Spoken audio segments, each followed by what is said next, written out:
The Valhari research vessel, Seeker of Winds, had been running deep space scans near the edge of the Tan-R system for 3 weeks when the Drath found them. There was no warning, no border alarm, no hail on open channel. One moment the scanner showed nothing but empty black in every direction for 1,000,000 kilometers, and the next moment 3 ships were simply there, triangular, massive, darker than the space around them, dropping out of subspace less than 40 kilometers off the port bow. The guns were already firing before anyone on the bridge could speak. The first shot hit the engine room directly. The explosion tore through 4 decks at once and sealed 6 corridors automatically. The second shot struck the outer hull near the science wing and left a crack that the ship's emergency system spent 18 long seconds arguing about, before deciding to seal with foam rather than a metal plate. The third shot went wide. It did not matter. The first 2 had done enough. Mirabelle was in the lower biology lab when the ship screamed. That was the only honest word for the sound the hull made. A full, deep metal scream, the kind that the body understands before the brain does. She was thrown sideways into a storage shelf. Glass sample tubes fell and shattered around her feet. The lights dropped to red. Emergency alarms started in 3 different pitches at the same time, and none of them agreed with each other about what was wrong. She lay on the floor. 1 second, maybe 2. Then her body moved without waiting for her to tell it to. 8 years of research certifications and 2 emergency drills per year. She had complained endlessly about those drills, had thought them pointless and excessive and a waste of good science time. She grabbed the nearest wall fixture, pulled herself upright, and ran. The corridor outside the lab was filling with thin smoke from somewhere deep below her. Not here yet, not immediate, but the smell was already there. Burning electrical insulation. The specific bitter chemical smell that meant the damage was not just to metal and hull plating, but to the systems running through all of it, the nerves of the ship. Other crew members moved past her in the corridor. No one was screaming. That almost surprised her. Valhari did not tend to scream in emergencies. They went quiet and fast instead, which was either a mark of good training or something deeper and older than training. She pressed through them and kept moving toward the command deck. Another explosion hit somewhere behind her. She felt it through the soles of her boots. More than she heard it, a heavy grinding thump that traveled up through the floor like the ship was being struck by something that had no interest in stopping. She kept moving. The command deck was worse than she had prepared herself for. Captain Sale was already at the main station, 3 of his 4 hands working across damage report screens simultaneously. His headtails were pressed flat against the back of his neck, the involuntary Valhari sign of extreme focused control. One of his lower hands held a folded cloth against a cut on his head. Dark purple blood had already soaked through it and was running between his fingers. The navigator was dead. Mira knew it without checking. A ceiling support beam had come down across the navigation station.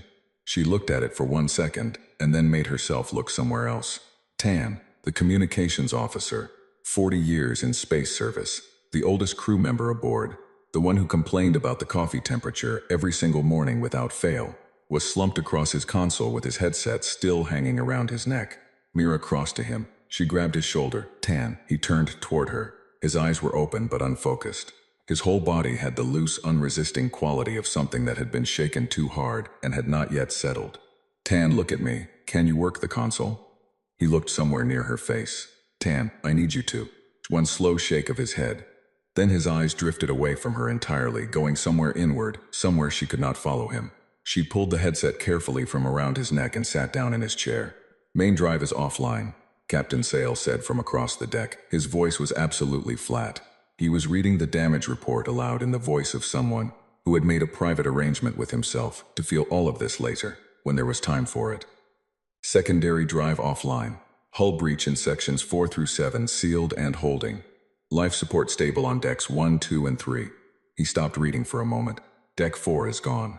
12 crew members had their quarters on deck 4. Nobody spoke. Mira looked at the communications console. A third of it was dark, burnt circuits, dead and gone. But the emergency broadcast system was still lit green. Low-power transmitter but long range. Every known frequency at once. I am going to send a distress call, she said. Sale looked over at her. The Drath will hear it. Everyone in range will hear it. She met his eyes steadily. That is the point. He held her gaze for a moment. Then he looked back at his screens and did not tell her to stop. She opened every frequency the system would allow. Emergency band, civilian trade band, military command band, Union diplomatic relay, Kel Consortium emergency line, Sheriff neutral frequencies, everything. She recorded the message once, clearly, and put it on a 3-minute repeat loop. The Seeker of Winds crippled and unable to move. 11 crew members confirmed dead, more missing and unaccounted for. 23 survivors confirmed at time of transmission, under direct threat from Drath Collective forces. Position data attached to signal, requesting immediate assistance from any vessel, any species, any affiliation. This is an emergency. Please respond. She sent it out into the dark. Then she looked at the scanner. The 3 Drath ships had stopped firing. They were circling now, a slow, wide pattern around the broken Velhari vessel. Unhurried, patient in the specific way of something that has learned its prey, cannot run and sees no reason to rush. They had all the dark and all the time in it. The hours that followed were the kind that leave marks. The crew worked. They sealed what could be sealed and marked what could not. They carried the injured down to the medical bay, on Deck 2, the most protected deck on the ship. They counted their dead and tried to be precise about it. Mira sat at the communications console and listened to static and waited. The first response came 47 minutes after the distress call. A voice from the Galactic Union relay station at Harvin Point, 8 light hours away, automated in tone, careful in phrasing. The Union relay station had received their distress call. The matter was being escalated to the Emergency Response Council. The council had noted that the Tanar system and the surrounding deep space region fell within territory formerly claimed by the Drath Collective under the Outer Reach Boundary Agreement of Standard Year 2291. Any Union vessel dispatched to the area would constitute a potential provocation under the Interstellar Non-Interference Compact. The Council would convene within 12 standard hours to determine appropriate next steps and issue a formal response. 12 hours. Mira looked at the air supply reading on the console. 29 hours remaining. The second response came from the Kel Consortium Trade Hub at Palavar Station. Close enough that she could have seen its lights on a long-range telescope. The Kel had 3 military escort ships docked there on permanent rotation.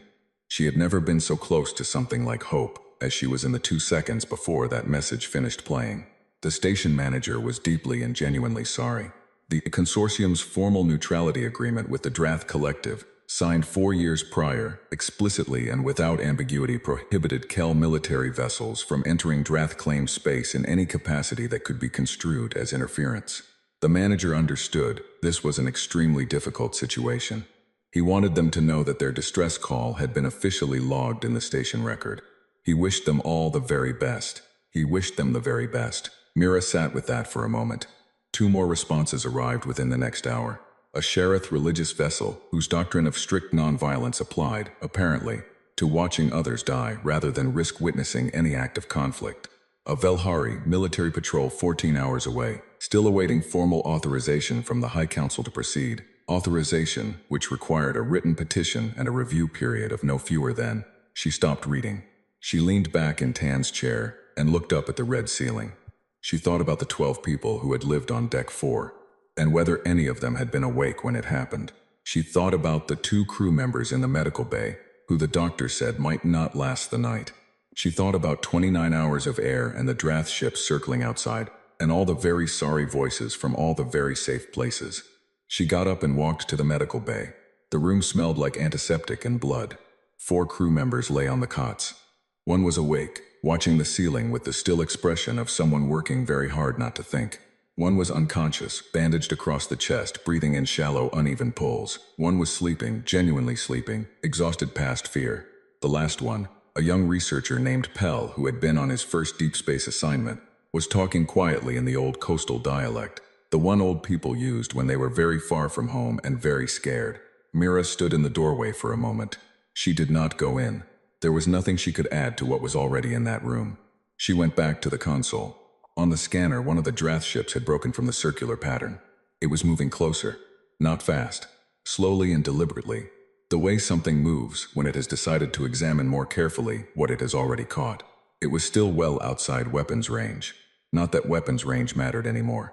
27 hours of air. She stared at the scanner. At the Drath ship getting closer. At the 2 that were still circling. At all the empty black around them and all the very sorry voices going quiet. The console chirped. It was different from the other signals. Not a relay, not a forwarded message. A direct tight beam transmission, military-grade encryption, pointed straight at the Seeker of Winds, from somewhere past the 4th planet of the Tanar system, from outside the Drath patrol zone entirely. She nearly knocked the entire console over reaching for the receiver. Static, short, a half second. Then a voice, human. She knew it immediately. 3 years of interspecies linguistics work. Hundreds of hours of recorded human communications. A language she had always found interesting for its particular bluntness. Its impatience with decoration. This was a woman's voice. Low, clear, direct. The kind of voice that had decided a long time ago that every word it used was going to mean exactly what it said and nothing more. Research vessel Seeker of Winds, this is the UNS Iron Covenant, Commander Elena Voss commanding. We received your distress signal. A pause, short, like the pause of someone who has already made every decision that needed making and is now simply stating them. We are currently 4 hours from your position at maximum drive. We are en route to you now. Keep your emergency beacon active so we can track your exact location. Do not acknowledge this transmission on any open channel. We do not want to give the Drath fleet information about our approach angle. Another pause. Shorter this time. We are coming. Sit tight. The channel went quiet. Mira sat completely still for a long moment. She pulled up the human species file on her secondary screen. Professional reflex. She kept files on 43 species. Homeworld, Earth, galactic community status, associate member, Tier 3. Military classification, active and expanding. Known territorial engagements, multiple, several unresolved. Notable behavioral flags, aggressive engagement doctrine, high operational risk tolerance, rapid tactical adaptation. She looked at the scanner. 3 Drath warships, 1 human vessel, 4 hours out. She searched the public military registry for the Iron Covenant heavy cruiser class, the largest dedicated warship type humanity currently operated, commissioned 14 years ago. 5 recorded combat engagements in the last 8 years alone. The registry did not specify outcomes. Military registries rarely did. It was coming anyway. 1 ship, 4 hours. Against 3 Drath warships in claimed Drath space, with every other major civilization in the region either too far away, too bound by agreements, or too careful to move, and a human voice saying, "We are coming," with no hesitation in it at all. Captain, Mira said. Sale turned from his screen. A human warship is coming. She watched his face. 1 ship. 4 hours away. They heard the distress call. He looked at the scanner for a long time, at the 3 Drath ships, at the 1 inching closer. He did the math the same way she had done it. She could see it moving across his face. 1 ship, he said quietly. 1 ship. He said nothing for a long moment. Then he looked at his crew, tired and scared and holding themselves upright through sheer stubbornness. And something in his expression shifted. Not hope, not quite. Something steadier than hope. "Pass the word," he said. "Have everyone rest if they can, eat something, check on each other." He turned back to the scanner one more time. "We have company coming in more hours, and it sounds like things are going to get very loud when they arrive." The UNS Iron Covenant came out of its final jump exactly where Commander Elena Voss had calculated it would. She had run the numbers herself. She always ran the numbers herself. The Tanar system's 4th planet provided enough gravity interference to mask the jump signature from the Drath scanners for approximately 90 seconds after arrival. 90 seconds was enough. It was enough if you knew what to do with it, which Commander Voss did. "Jump complete," Lieutenant Hara called from the navigation station. "Position confirmed. We are inside the system." Voss stood at the front of the bridge with her hands clasped behind her back and looked at the main screen. The Seeker of Winds was on the far edge of the scanner, a small still shape that read like a dying ember. Low power output, minimal drive signature. A ship sitting dark and quiet and trying not to draw attention to itself. Around it, 3 other shapes moved in a slow circle, larger, angular. The scanner tagged them automatically. Drath collective warships, Class 3 assault configuration. Armed. 3 of them, said Lieutenant Commander Rael from the tactical station, his voice confirming what the screen already showed. "All 3 are between us and the Velhari vessel. The closest one has broken pattern and moved to within 6 kilometers of the target. It's getting ready to board," said Ensign Diane from her seat at the communication station. "Yes," Voss said. She looked at the 3 Drath ships on the screen for a moment. She looked at the distance between her own ship and the Seeker of Winds. She looked at the timer in the corner of the main display, counting down the seconds of their approach window. "Battle stations," she said. "All weapons hot. Shields to full. Navigation, plot me a straight line to the Velhari vessel. I want to go right between those 3 ships." The bridge went to work. The Iron Covenant was a heavy cruiser, 240 meters from bow to stern, massing more than any 3 Drath assault ships combined. With weapon hardpoints along both flanks and a reinforced forward hull designed for exactly the kind of direct approach Voss was now ordering. She had commanded this ship for 6 years. She knew what it could do. More importantly, she knew what she could do with it. 90 seconds until our jump signature clears their passive scanners, Hara reported. Then we move in 80, Voss said. Comms, open a channel to the Vilhari vessel on the tight beam frequency I used before, encoded. Diane worked her board, channel open, Commander. Voss leaned toward the pickup. Seeker of Winds, this is the Iron Covenant. We are in the system. We are approximately 22 minutes out from your position. Stay on the deck and keep your heads down. Things are about to get very busy out here. Covenant out. She straightened up and looked at the main screen again. In her 6 years commanding the Iron Covenant, and the 12 years before that serving on other ships, Elena Voss had been in 14 combat engagements. She had learned certain things from those engagements that she trusted the way she trusted gravity. Not because someone told her to trust them, but because she had tested them against the real world, and the real world had confirmed them. The first was that speed was armor. A ship moving with intent was harder to hit than a ship maneuvering cautiously. The second was that hesitation cost more lives than aggression did. The third, and this one she had learned from an old captain she had served under at Hisks, a hard woman from New Auckland who had a scar along her jaw and no patience for philosophy, was that when someone calls for help, you go.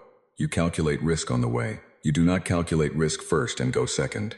By the time you finish calculating, the people who needed you are already gone. 80 seconds, Hara said. All stations confirm ready, called Rail. Voss looked at her crew. 41 people on this bridge, 310 on the ship. All of them trained, all of them ready, most of them young. She knew their names. She knew the names of their families. She did not think about that right now. A head full, she said. Let's go get them. On the Seeker of Winds, Mira was at the communications console when the tight beam signal came through from the Iron Covenant. She's listened to it twice. Then she pulled up the scanner and looked for the human ship. She found it. Even on the Seeker of Winds' damaged, reduced capacity scanner, the Iron Covenant was easy to see. A large, fast-moving contact coming in from the far edge of the system, its drive output climbing as it accelerated. It was not sneaking. It was not approaching carefully. It was simply coming forward, directly, at the highest speed its engines could produce. She watched it for a moment. Then she turned to Captain Sale. The human ship is moving toward us, she said. It is coming directly. It is not trying to flank or maneuver around the Drath. It is going straight at them. Sale came and looked at the scanner over her shoulder. He watched the Iron Covenant's contact moving across the screen. He watched the 3 Drath contacts that were between it and the Seeker of Winds. How long until they reach us, he said. 20 minutes. She paused. Maybe less. They are accelerating. Sale straightened up and looked at his bridge crew. Most of them had gathered near the scanner now, watching the same thing he was watching. The Iron Covenant's contact, moving forward without slowing. The Drath ships beginning to shift their pattern in response. Get everyone away from the exterior hull sections, Sale said. Move as many people as possible to the inner decks. The medical bay should be moved deeper if we can. The medical bay is fixed, said the ship's engineer Oven from his station. The equipment is bolted down. We cannot move the patients. Then, put people around it. Sale looked at Mira. Keep that scanner running. I want to know every move those Drath ships make. She nodded and turned back to the console. Through the transparent viewing port on the forward wall of the command deck, the stars were completely still. Nothing about the sky outside told you that there was a fight coming. Nothing changed out there. Same stars, same black, same cold nothing in every direction. But the scanner showed everything. The Iron Covenant charging forward. The 3 Drath ships reorganizing, the circling pattern breaking apart as they responded to the incoming contact. They had seen the human ship. Of course they had. The Iron Covenant was not hiding. The Drath fleet commander's name was Veth Cardon, and he had been in Drath service for 31 years. He had taken the Seeker of Winds as a prize of opportunity. A soft target in claimed space, no weapons, no military escort, well worth the effort for the technology and research data aboard. He had not expected complications. This region of the Outer Reach was not a place where complications appeared. The other civilizations had their agreements, their neutrality pacts, their very careful boundaries. Nobody came to claim Drath space uninvited. Nobody. He looked at the incoming contact on his scanner and felt something he did not often feel in 31 years of service. Identify, he said. His scanner operator worked the board. Human vessel. Heavy cruiser class. Iron Covenant. A pause. It is armed and moving at combat speed on a direct approach vector. Heading directly toward the Vilhari target, Commander. Straight line. No deviation. Cardin looked at the screen for a moment. 1 human ship. Coming directly at 3 Drath warships. No attempt at a flanking approach, no request for communication, no cautious circling to assess the situation. Just a straight line at full speed, weapons hot. He knew human military doctrine. He had read the assessments. Aggressive engagement philosophy, high risk tolerance, often described in Drath tactical reports as unpredictable. The reports also noted that in every recorded engagement between human forces and other militaries, the humans had performed above assessed capability. The reports had not been written by people who had met a human ship head-on. "Open a channel," he said. His communications officer opened the channel. Carden kept his voice flat and formal. "Unidentified human vessel. This is the Drath Collective Warship, Dominion of the Edge. You are entering Drath Collective claimed space without authorization. This space and all vessels and materials within it are under Drath Collective jurisdiction. You will stand down and reverse course immediately. Any further approach will be considered an act of hostility. This is your only warning." He waited. The response came back fast. No delay, no pause for consideration. A woman's voice, clear and flat as a blade laid on a table. "Drath Warship, this is Commander Elena Voss of the UNS Iron Covenant, United Nations Space Command. The vessel you are currently threatening is a civilian research ship in distress. We are responding to their emergency call. We will be taking the crew of that ship aboard and leaving this area. You may stand down or you may not. That is your choice to make. But we are not stopping." Silence. Carden looked at his scanner. The Iron Covenant had not changed course by a single degree, had not slowed, was still coming, straight ahead, directly toward his 3 ships and the Velhari vessel behind them. His second-in-command, Dren, came to stand beside him and looked at the screen. "It is not turning," Dren said. His voice had a strange quality to it. "No," Carden said. "Commander," Dren looked at him. "It is not going to turn." "Get the fleet into engagement formation," Carden said. On the Seeker of Winds, Mira watched the scanner and felt the whole bridge go quiet around her. The 3 Drath ships were separating, spreading out, repositioning, a combat formation. She recognized it from the tactical database she had pulled up. They were preparing to engage the incoming vessel from multiple angles at once to divide its defenses. The Iron Covenant did not change its approach. "It is not slowing down," said one of the bridge crew behind her, a young communications technician, barely 2 years out of training. His voice was very small. "No," Mira said. "There are 3 of them," he said. 3 Drath warships, and it is 1 ship, I know." She watched the screen. She watched the distance between the Iron Covenant and the Drath formation close on the scanner readout. The numbers counted down steadily. She had spent 3 years studying humans, their history, their language, their political structures. She had read about their wars, and they had wars, many of them, an almost unbelievable number of wars for a species that had only been in space for 160 years. She had read about the old ones, the planet-side ones, the terrible ones, and the newer ones, the space ones, the ones they had fought on the way to becoming what they were now. She had read all of it and thought she understood them reasonably well. She looked at the Iron Covenant on the scanner. She understood nothing. "Captain," she said, "whatever is about to happen." She stopped. "Yes," Sale said from behind her. She had not finished the sentence. He had answered it anyway. The numbers on the scanner kept counting down. The Drath ships finished spreading into their engagement pattern. The Iron Covenant came forward without hesitation, without slowing, without any sign at all that the 3 warships in its path were anything other than an inconvenience on the way to where it was going. In 20 minutes, Mira would see what a human warship did when it had decided to fight. She pulled the scanner feed to full display and watched every second of the distance closing. The first Drath shot hit the Iron Covenant on the forward port shield at a range of 4,000 kilometers. The shields held. The Iron Covenant did not slow down. "Return fire," Commander Voss said. "Target the lead ship. Full spread on forward batteries." The Iron Covenant's forward guns opened up. 8 heavy rail cannons and 4 missile batteries firing together. Not a warning shot, not a ranging burst, but a full combat salvo aimed directly at the Drath ship that had shot first. The rounds traveled the 4,000-kilometer gap in seconds. Half of them hit. The Drath lead ship's shields took the impact. They held too, but the ship's position shifted, knocked sideways by the force of it, its pattern of movement broken, its momentum interrupted. It was the first sign that something had gone wrong with the Drath commander's plan. The plan had assumed the human ship would stop, or at least slow when fired upon. It had not. "Navigation, cut across the bow of the lead ship," Voss said.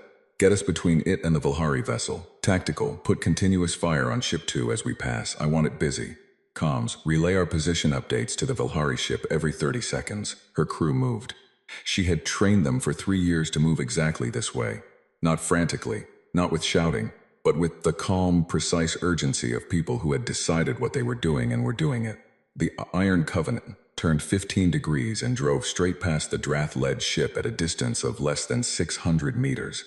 Close enough, Voss noted with a private, flat sort of satisfaction, that she could probably have seen the Drath crew through their viewing ports if she had cared to look. The Drath lead ship spun to track her. Its guns fired 3 more times.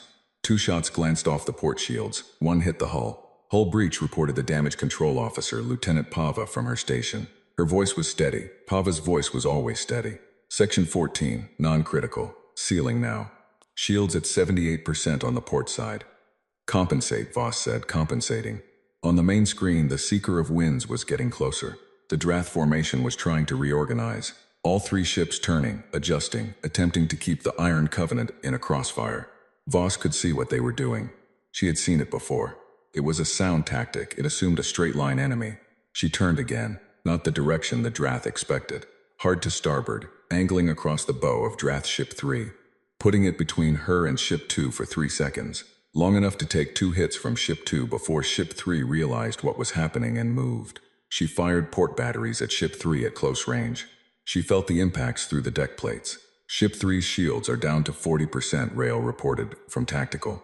Their engines are reading irregular. Hit them again. Ship 2 is coming around behind us, I know. Voss looked at her display. Hara, flip us. Now. The Iron Covenant rotated 180 degrees on its axis, a maneuver that its designers had included for exactly this kind of close-range engagement, and that most ship commanders used rarely because it required perfect trust in your navigation officer. Hara was the best navigation officer Voss had ever had. She did not hesitate. The ship flipped. For half a second the stars on the main screen spun. Then the Iron Covenant was facing backward relative to its direction of travel, still moving forward for momentum, but now looking directly at Drath Ship 2 as it came around. Both ships fired at the same moment. The impact was hard enough that Voss grabbed the rail in front of her. 2 crew members fell from their chairs. The lights on the bridge stuttered, but Voss had already seen the result on her screen before the shaking stopped. Ship 2's forward shields were gone. She did not give it time to recover. All forward batteries on Ship 2, she said. Everything we have. Seeker of Winds Mira had stopped breathing without noticing. The scanner showed everything. Every movement of every ship, every weapon's discharge. She could track the battle the way you tracked a storm from inside a very small room. Aware of the shape of it, aware of the violence of it, but unable to quite believe that it was real. The Iron Covenant was everywhere at once. That was the only way she could describe what she saw on the scanner. It was one ship, she knew that. She could see the single contact on the readout, but it moved in a way that made it feel like more. Turning, accelerating, cutting across the Drath formation, forcing the 3 ships to keep adjusting their positions, never letting them settle into a stable firing line. Every time the Drath ships found an angle on the Iron Covenant was already somewhere else. It had been hit. She could see that too. The scan showed a hull breach, small, sealed quickly but real. The human ship was taking damage. It was absorbing fire from 3 directions, and it was still moving, still attacking, still going after those ships with everything it had. It is going to get itself destroyed, said Owen, the engineer, from behind her. She did not answer. On the scanner, Ship 2 had just taken a full volley from the Iron Covenant at close range. Its shields had gone dark. It was drifting sideways, its engine output fluctuating wildly. Its guns still firing, but without direction now. The Iron Covenant turned past it and went straight at Ship 3. It is not going to get itself destroyed, Captain Sale said quietly. You cannot know that, Owen said. No, Sale said, but look at how it moves. Mira looked. She had been looking. She had not been able to stop looking. The Iron Covenant moved like a creature that had spent its entire life learning how to survive being hit. Not avoiding damage. She was past believing it could avoid damage now, but absorbing it, adapting around it. When the shields weakened on one side, it angled that side away without stopping, without hesitating. When one battery went dark from a hit, the other batteries shifted their firing arcs to compensate. It was not clean. It was not graceful. But it was relentless in a way that went beyond tactics, beyond training, and into something that felt almost personal. Like the ship itself was angry. She knew that was not rational. A ship did not get angry. But she could not think of a better word for what the scanner was showing her. Captain, said the young technician behind her. His voice was very different from the small, scared voice he had used 20 minutes ago. That ship, it has been hit 5 times. Yes, Sale said, and it is still attacking. Yes, a silence. Then, I have never seen anything like that. Neither have I, said Captain Sale. On the Iron Covenant, Commander Voss was working through her third damage report in 11 minutes. The hull had taken 3 hits. 1 breach in Section 14 sealed, 1 in Section 20 sealed, 1 in the aft engineering section that Pava was still working on. Shields were at 51% overall, weaker on the port side. One of the forward missile batteries had taken a direct impact and was offline. 3 crew members had been injured, 1 seriously. She registered all of this, filed it in the part of her mind that kept track without dwelling on it. Ship 3 is pulling back, Rail said. She looked up at the main screen. Ship 3, the one she had hammered twice in the opening minutes, was indeed moving away, its engine output reduced, its movement erratic, damaged, maybe badly damaged. She watched it for a moment. Don't let it go, she said. I don't want it circling back and hitting us from behind. Aft batteries, keep it occupied. Aye. Status on Ship 2? Drifting. Engines are out. Weapons are intermittent. I'm reading life signs aboard. They're alive in there, just not moving anywhere. Leave them, Voss said. They're not a threat right now. She looked at the screen. Ship 1, the lead ship, the one that had fired first, was still fully operational, circling, probing, looking for an angle. It was being careful now, more careful than it had been at the start of this engagement. Good. Careful meant uncertain. Uncertain meant it was working from a plan that was not going the way the plan was supposed to go.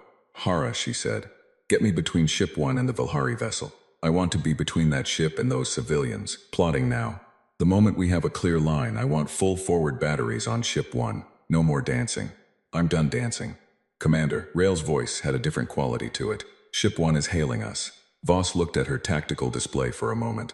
Then she looked at the Seeker of Winds on the scanner. Still dark and still, sitting quietly while the fight raged between it and the Drath ships. Put it through, she said. The voice that came over the channel was Drath. A rough, controlled voice with the cadence of someone who was accustomed to giving orders, and not accustomed to being in the position it was currently in. Human vessel, this engagement is unnecessary. The Valhari research ship entered Drath-claimed territory without authorization. We have legal jurisdiction over all salvage and crews within this zone, under the Outer Reach Boundary Agreement. We have the documentation. You are interfering in a legal Drath collective operation. Voss let the silence sit for 10 seconds after the voice finished.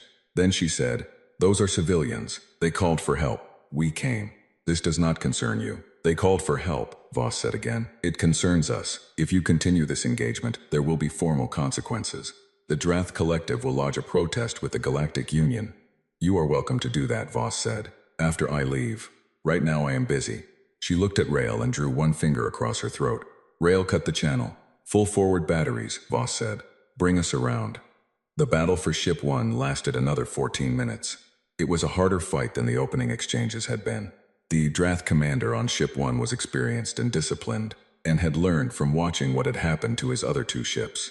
He fought defensively, trying to hold distance, trying to use the threat of Ship 3, still limping at the edge of the scanner, as a distraction. He was good, Voss was better, not because she had better weapons or a better ship, though the Iron Covenant was a fine ship and she would argue about its guns with anyone.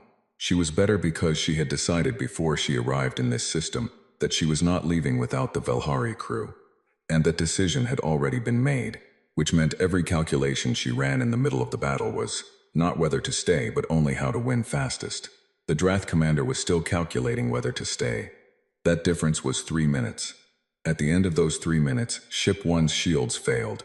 Its engines dropped to maneuvering speed only. 2 of its gun batteries went offline. It was not destroyed.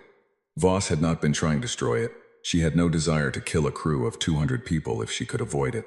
But it was effectively out of the fight. Ship 1 is requesting ceasefire, Rail said. They have it, Voss said. On one condition. They back off to 5,000 kilometers and stay there. If they move inside 5,000, we resume. Tell them that. Rail passed the message. The response came back fast. Ship 1 was moving to 5,000 kilometers. Voss looked at the main screen for a moment. Ship 1 drifting back. Ship 2 still dark and floating. Ship 3 a faint contact at the far edge of the scanner, still retreating. The Seeker of Winds ahead of her, sitting still, its beacon blinking steadily. All stop, she said. Get me a dock with the Valhari vessel. We are going to go get those people. She turned from the main screen and walked toward the rear of the bridge. She stopped at the damage control station. Pava, the 3 injured. Status. Pava looked up. She had been running reports on the aft hull breach for the last 7 minutes simultaneously. Ensign Gore has a fractured shoulder and 2 cracked ribs. He's stable, walking, refusing to go to the medical bay. Lieutenant West has a head laceration, same status. Petty Officer Tan, she paused for 1/2 second. She took shrapnel in the aft section.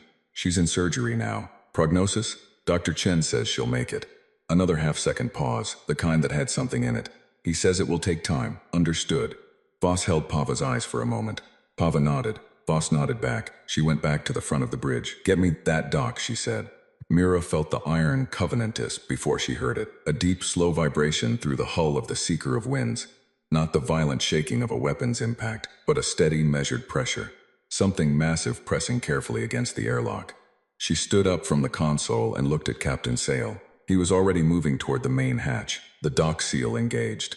The pressure equalized between the two ships. A low clunk of locking mechanisms. Then the hatch opened. The person standing in the hatchway was a human woman. Medium height, close-cropped dark hair going gray at the temples, a long scar along the left side of her jaw from what might have been a weapons burn, or might have been something else entirely. Her uniform was standard Earth military, gray-blue worn practical.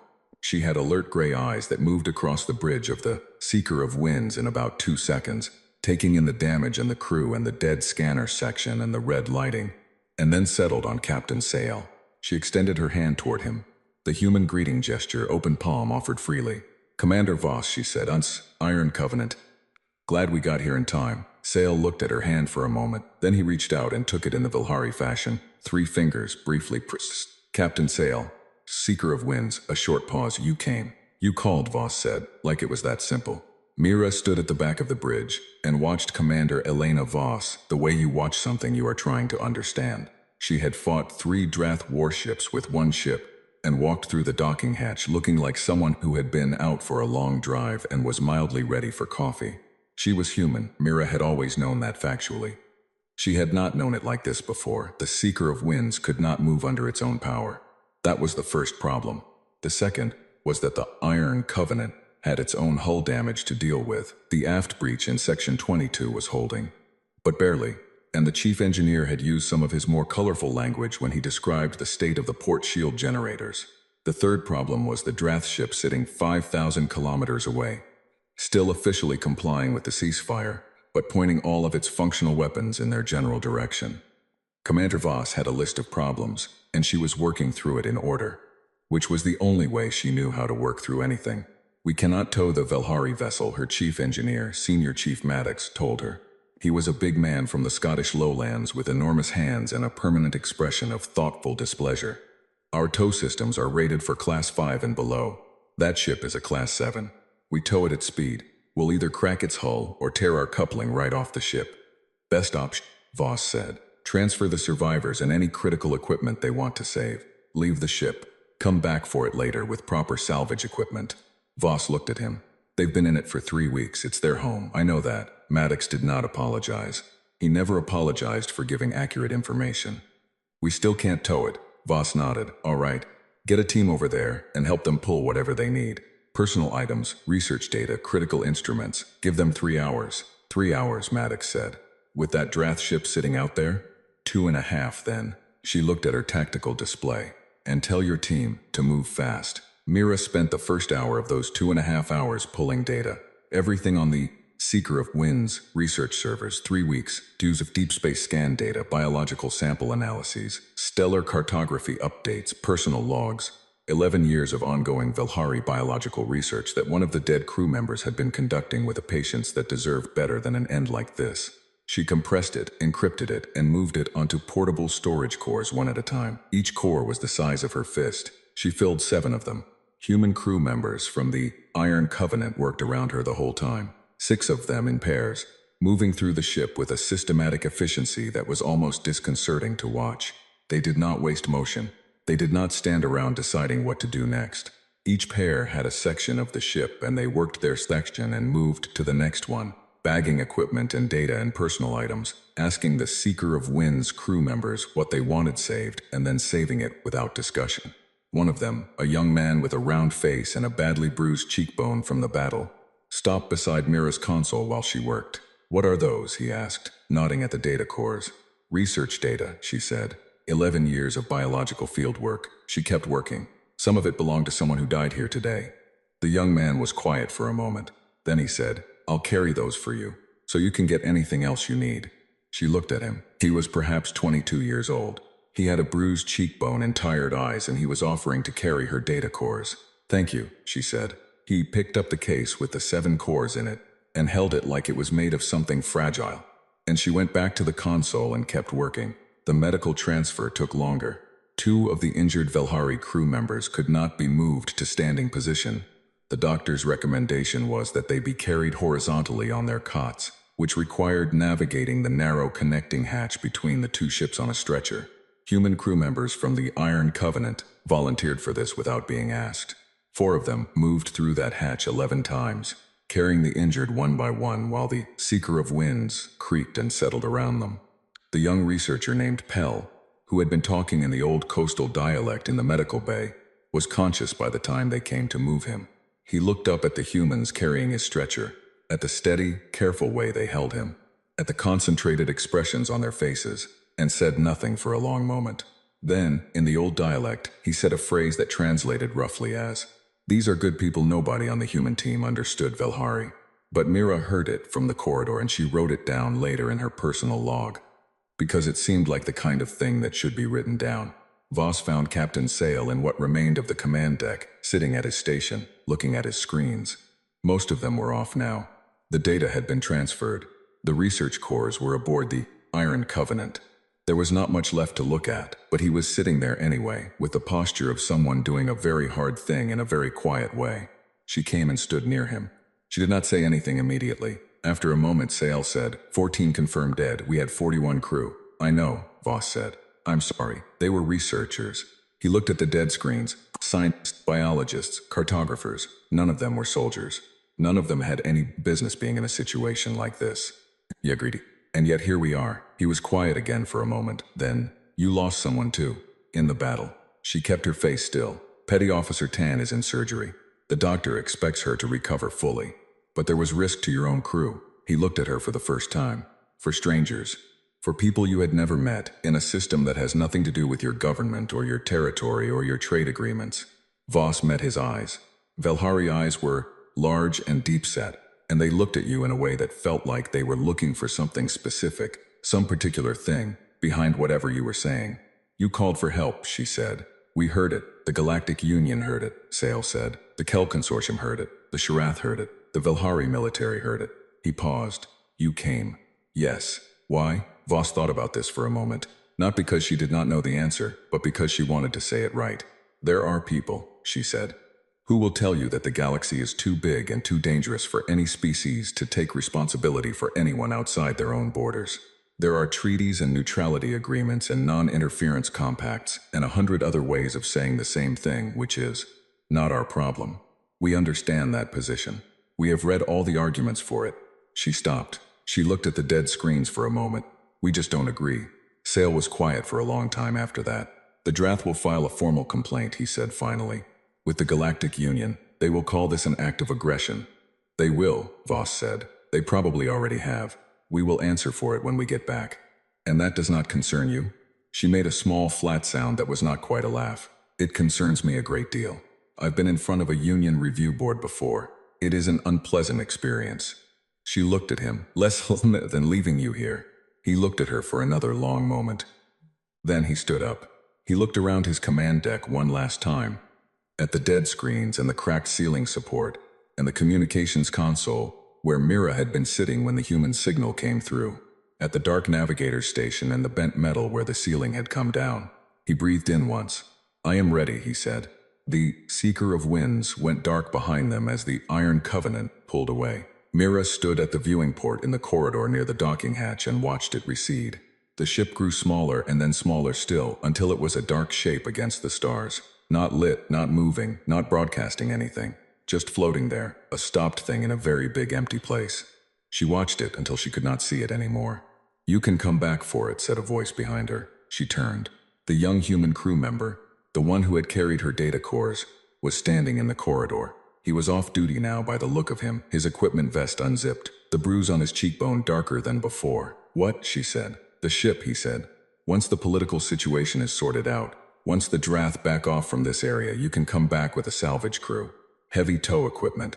The commander already put in a request for a Union monitoring buoy to be placed here to document that the vessel is civilian property and mark it for recovery. He shrugged. She does that. After every recovery, she puts in the paperwork for whatever had to be left behind.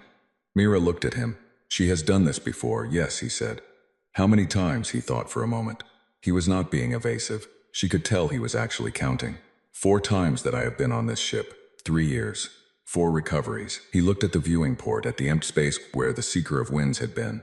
Different systems, different species, different situations. He paused. Same call. Same answer. She looked at the empty space too. What is your name, she asked. Ensign Park, he said. J. Park. Science and Cartography Division, 3rd year. You are in cartography, Mira said. Yes. On a warship. The commander believes in a broad crew, he said, with the easy manner of someone who has been asked this before. She says that if a situation ever requires all 400 guns and nothing else, we have already made a bad choice somewhere earlier. Better to have people who can do more than fight. He looked at her. She is usually right about things like that. Mira thought about that for a moment. She thought about the system prompt priorities she had been taught in her diplomatic training. Hierarchy of civilization development, relative military capacity, known behavioral indices. Humans scored very specifically on all of them. Mid-tier civilizational development, high military growth rate, unpredictable diplomatic behavior. She thought about a ship charging 3 warships at full speed, taking 5 hits and not slowing down. She thought about a commander walking through a docking hatch looking mildly ready for coffee. She thought about an ensign from cartography, carrying her data cores carefully, like they were made of something fragile. What does she think about what happened here? Mira asked. Commander Voss. The battle. Is she satisfied with the outcome? Park considered this seriously. She won't say anything about it in front of the crew, he said. She doesn't celebrate engagements. She never has.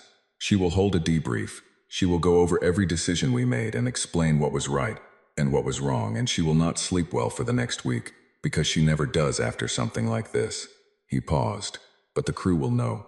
The crew always knows. She'll stand a little taller for a few days. Not because of the fight, because we got to you in time. Mira let that sit for a moment. Go rest, she told him. You look exhausted. He smiled a small, tired human smile and went.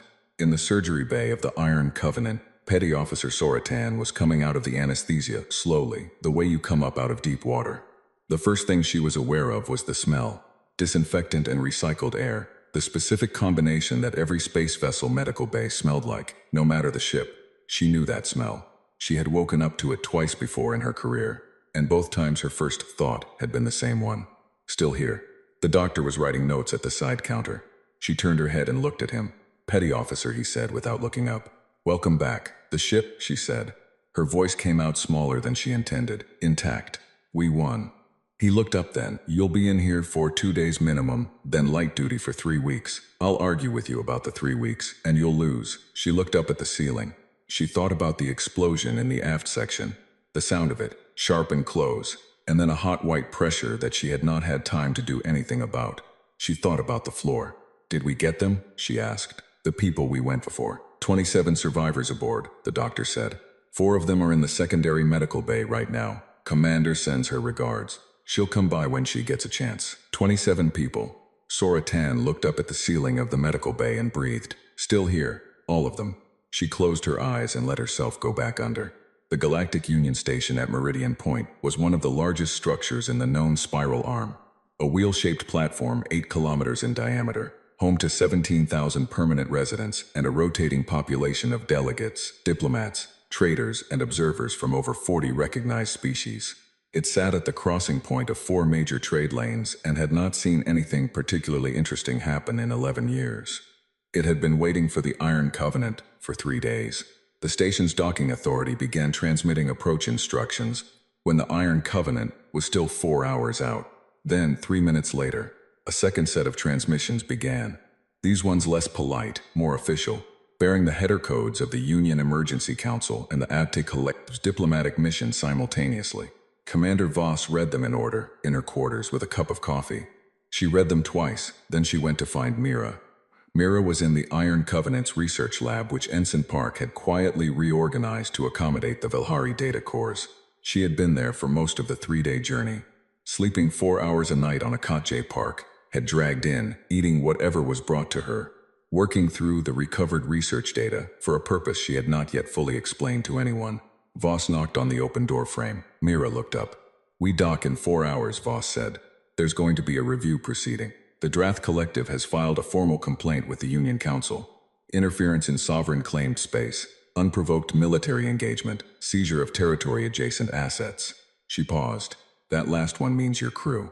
They're calling you and your people assets." Mira looked at her for a moment. "Assets," she said. "Yes, not survivors, not people. Assets."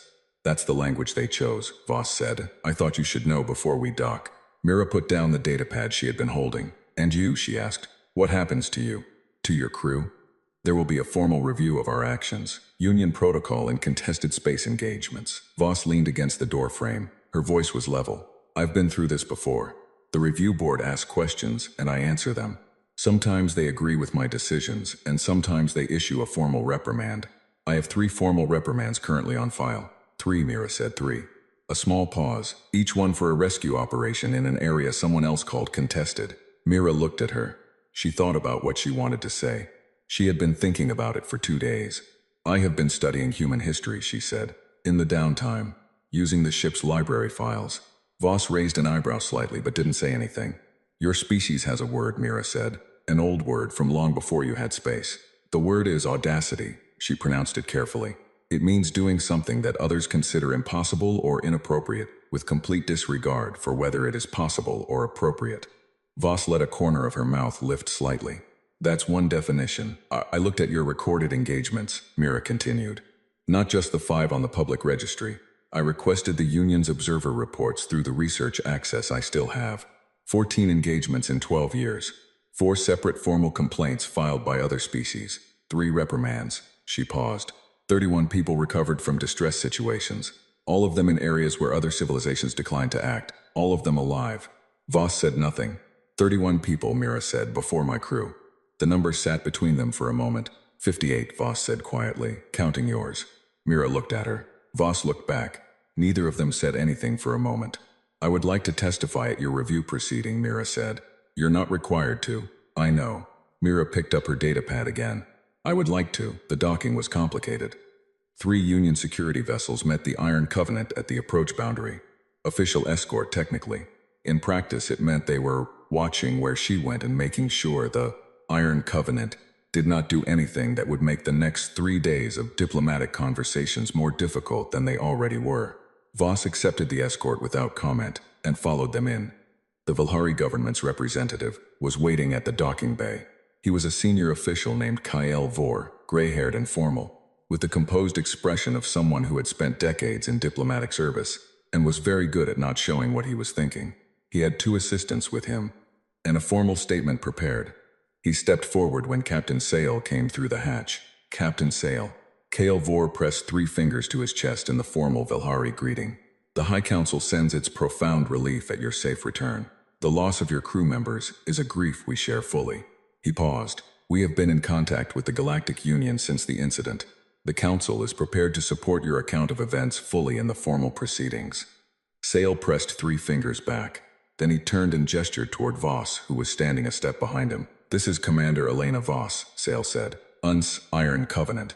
She is the reason any of us are standing here." Kael Vor turned to Voss. He looked at her for a moment with the careful, measuring expression of a diplomat doing his job. Then something shifted in his face, small, controlled, but genuine. He pressed 3 fingers to his chest. It was the formal Vilhari greeting of deep respect. Not the casual greeting, not the diplomatic greeting. The deep one, the one used for elders, for those who had given something significant. Voss blinked once. Then she pressed her right hand flat to her chest in the human acknowledgement of received honor. "I was doing my job," she said. "No," Kael Vor said quietly. "You were doing more than your job." The Union review proceeding began 2 days later in Chamber 7 of the Meridian Point Assembly Hall. The chamber seated 400 observers. Every seat was filled. The Union Emergency Council's presiding officer was a sheriff elder named Velkos, thin, gray-robed, precise in his movements and his words. He had been conducting Union review proceedings for 22 years, and was known for his fairness and his patience in equal measure. He opened the proceedings with the standard formal statement. The purpose of this hearing was to review the events in the Tanar system, assess whether the actions of the Iron Covenant were in compliance with the Interstellar Non-Interference Compact, and determine appropriate response. The Drath Collective's representative spoke first. He was large, broad-shouldered, in the formal black uniform of the Drath Diplomatic Corps, and he spoke for 40 minutes. He covered the Outer Reach Boundary Agreement, the legal framework of claimed space, the specific provisions of the Non-Interference Compact, and the documented history of human military expansion into contested areas. He used the word aggression 14 times. He used the phrase unprovoked attack 9 times. He referred to the Seeker of Winds crew as territory-adjacent assets 3 times before Vel'Koz asked him to stop using that phrase. He presented the case clearly and thoroughly. Then Commander Voss took the floor. She stood at the center of the chamber and looked around at 400 observers from 40 species. She looked at the Union Council sitting in their elevated seats. She looked at the Drath representative. She had prepared no speech. She had a few notes on a small card which she looked at once and then set face down on the table. "I received a distress call," she said. "A civilian research vessel in danger, position data attached, requesting assistance from any vessel of any species. I was the closest military asset in range." She paused. "I went." She let that sit for a moment. "The compact says that military action in contested space requires Union authorization except in cases of imminent threat to life. I made the determination that the Seeker of Winds crew was under imminent threat to life." Another pause. "I stand by that determination." The Drath representative began to stand. Vel'Koz held up one hand and he sat back down. "Commander," Vel'Koz said, "you were aware that Drath Collective vessels were already present in the area?" "Yes." "And that the Drath Collective had a standing claim to that region of space?" "Yes." "And that the Non-Interference Compact has been in place for 31 years, and that the purpose of that compact is to prevent exactly the kind of unilateral military action you took?" Voss looked at him. "Yes," she said, "I was aware of all of that." "And you proceeded regardless?" "I did." Silence in the chamber. "Why?" Vel'Koz asked. Voss was quiet for a moment. Not uncertain, the pause of someone choosing words precisely. "Because the compact was designed to prevent wars," she said. "I understand that. I support that. The compact says don't go into other people's space and start trouble. That is a reasonable rule." She looked at the council. "It is not a rule that says, when someone calls for help, do the math on whether helping them is politically convenient and then act accordingly. That is not what the compact says. That is what we have turned it into." A murmur went through the chamber, not all of it disapproving. 27 people are alive today," Voss said. "I damaged 3 Drath warships. I did not destroy them. Their crews are alive. The Seeker of Winds survivors are alive." She looked at the Drath representative. "If your complaint is that I went into contested space and fought your ships, I accept that complaint. I would make the same decision again." She looked at the council. "I would make it every time." The chamber was very quiet. Then Mira stood up. She had been given a seat in the observers' gallery. She was not on the official speaker list. But she stood, and she was a Velhari researcher with a diplomatic access badge, and she spoke before anyone could stop her. "I would like to say something," she said. Her voice carried clearly across the chamber. "I was the communications officer aboard the Seeker of Winds during the attack. I received the responses from every civilization we contacted for help." She looked at the council. "The Union told us to wait 12 hours. The Kel Consortium cited their neutrality agreement. The Sharath said they could not intervene. Our own military needed authorization that would take longer than our air supply." She paused. Commander Voss sent a message that said, "We hear you, we are coming. No condition, no authorization requests, no calculation of political cost." She looked out at the chamber. "My colleagues are alive. 11 of us are not because help came too late for them. But 27 of us are alive because one commander decided that a distress call was reason enough." The chamber was still. "I do not know what the compact says," Mira said. "I know what humanity did." She sat down. The Union Review proceeding issued its formal decision 4 days later. Commander Voss received a formal reprimand, her 4th, for conducting unauthorized military action in contested space. The Union's legal opinion held that the non-interference compact had been technically breached. The Union's supplementary opinion, added by 3 of the 7 council members, noted that the emergency exception clause of the compact had merit and recommended a formal review of the clause's scope, to be completed within 18 months. The Drath Collective's complaint was acknowledged and filed. No punitive action was taken against the Iron Covenant or its crew. The Velhari High Council, in a separate statement released the same day, formally thanked the United Nations Space Command for its response to the Seeker of Winds distress call. They described the action as an example of the highest possible interstellar conduct. They requested that Commander Elena Voss be considered for the Velhari Star of Service, the highest civilian honor their government could give to a non-Velhari person. It was the first time in recorded history that the Star of Service had been offered to a human. Voss sent a polite written response saying she was honored, and that the credit belonged to her crew. Mira stood at the observation deck of Meridian Point on the last night before her transport back to Velhari space departed. The stars were extremely clear from the deck's transparent panels, no atmosphere to blur them, no city lights to wash them out, just stars in every direction, hundreds of them, the ones close enough to see as individual points, and behind them the smear of millions more that were too far to distinguish. She had her data pad with her. She was not looking at it. A footstep behind her. Voss came and stood beside her at the panel. They stood there for a moment without speaking, looking at the stars. "Your fourth reprimand," Mira said. "Yes. Does it bother you?" Voss was quiet for a moment. "The paperwork bothers me," she said. "The review board has terrible coffee." A small pause. "The reprimand itself, no, not particularly." "You will do it again," Mira said. "Not a question." "If someone calls," Voss said. "Yes." Mira looked at the stars. At all that dark between them and everything in it. At the vast, cold, empty distance between any one point of light and any other, and how alone a ship could be in all of that. "I have been thinking," she said, "about why it is that no one else came." Voss waited. The other civilizations, the ones who declined, they were not cruel, they were not indifferent, not exactly. They had rules. Good rules, perhaps. Rules designed to keep large conflicts from starting. Rules that made sense when they were written. She paused. But somewhere along the way, the rules became more important than the reason the rules existed. "Yes," Voss said. "You have the same rules," Mira said. "The compact applies to you too." "It does. But you came anyway." "Someone called," Voss said simply. "That's always been enough for us." Mira looked at her. In the blue-white light of the observation deck, Voss's face was still and quiet, the scar along her jaw, the gray at her temples, the alert eyes that had looked at 3 Drath warships on a scanner, and had apparently decided that this was a manageable problem. "What does humanity want?" Mira asked. "From the galaxy, I mean. From all of this. Your species has been in space for 160 years. You are expanding, you are growing. The other species watch you, and some of them are nervous about it." She paused. "What is it that you are trying to be?" Voss was quiet for a long moment. "Useful," she said finally. Just that one word, and nothing else. Mira looked back at the stars. She thought about 11 people who had not made it. She thought about the ones who had. She thought about a single tight beam signal cutting through all that dark, across all those kilometers of nothing, finding the broken Seeker of Winds and saying, "We hear you, we are coming." She thought that useful was either the most modest word in any language, or the largest. Maybe both. The stars did not change. They never changed. Same ones that had been there the night before and would be there long after every ship in this station was gone.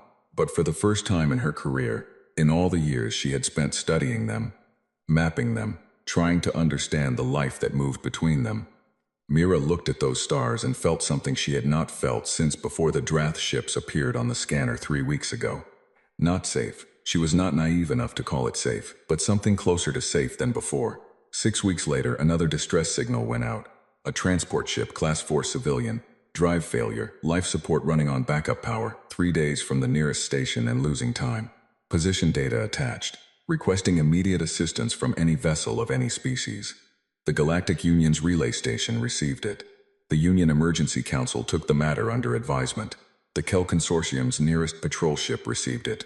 The patrol commander noted the ship's location relative to Kel trade lane boundaries and filed a report. The UNS, a human cruiser, 2 years in service, fresh crew, new commander, received it at a range of 6 hours at maximum drive. The Resolute D's commander was 31 years old and had been following the Tanar system proceedings carefully. She had her own 4 formal reprimands, accumulated with some speed, and she had a copy of Commander Voss's Union floor statement saved in her personal files. She read the distress call once. She did not call for a review. She did not request Union authorization. She did not calculate the political geometry of where the stranded transport sat relative to whose claimed space. She gave one order. All ahead full. Get me there. The Resolute turned toward the signal and moved. The stars ahead of it were cold and very far away, and absolutely full of people who might need someone to answer when they called. Humanity intended to answer. It always had.